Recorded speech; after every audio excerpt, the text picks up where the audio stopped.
Hi, I'm Siti, a final year student at Rajarambapu Institute of Technology studying in Mechanical Engineering Department. I'm excited to participate in the Ultimate Master Challenge, a competition organized by Alter for students. This competition is an incredible opportunity for students like me to enhance our skills and push up the boundaries of learning in the field of mesh generation. Today, I will be showcasing the meshing process for a knuckle component using HyperMesh, where I will be performing a 2D shell mesh, a tet mesh, and hex mesh. First, let's start by importing our component into Hypermesh. To do this, go to the file and select import. The commonly used CAD format are IGS and STEP, but in the latest version of Hypermesh, we can directly import the geometry from commercial CAD software like CATIA V5 and SolidWorks.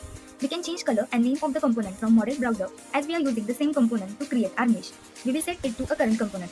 The first step is to delete all the solid using delete panel. It can also be accessed by using the key F2. We cannot edit geometry surfaces when they are bonded to a solid. After deleting the internal solid, we can perform geometry editing and simplification on the surfaces. Now, we will create the 2D mesh on the surfaces, which will be later be converted into 3-dimensional tetra mesh. With the element size as 8, I will use mesh type as R-triads.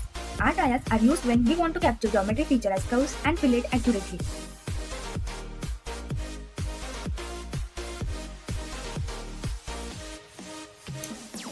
Now, we will create a 3-dimensional tetra mesh using this 2D element. Select the knuckle component in the fixed triad/chord to tetra mesh. As simple pyramid, create the mesh. For tetra mesh, the tet collapse is the most crucial element quality criteria. We have achieved the tet collapse value for all the elements in the geometry. Remember that we created 2D element in the beginning. It is necessary to delete them so our component contain only 3-dimensional contents. This can be done using configuration option in delete panel.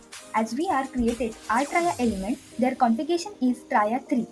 Our 3D tetra mesh is now ready. Now we'll move forward with the 3D hex mesh. To do this, go to the file, select import and choose your CAD file and click import. To simplify meshing process, we will split our component in different sections. By using geometry panel, click on solid edit.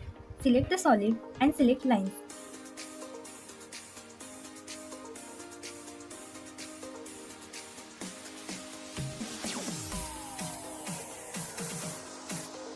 Here you can see trimming is done. There are several methods to split surface into smaller regions. The main objective is to simplify meshing process.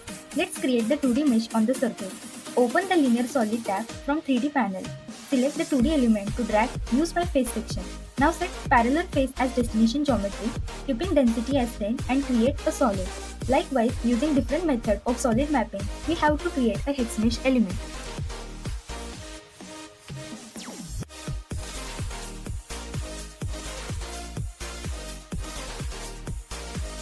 I would like to express my gratitude to Alter for creating such valuable competition for students. It's been an enriching experience that has greatly enhanced my technical skills and knowledge. I'm excited to apply what I have learned as I move forward in my engineering career.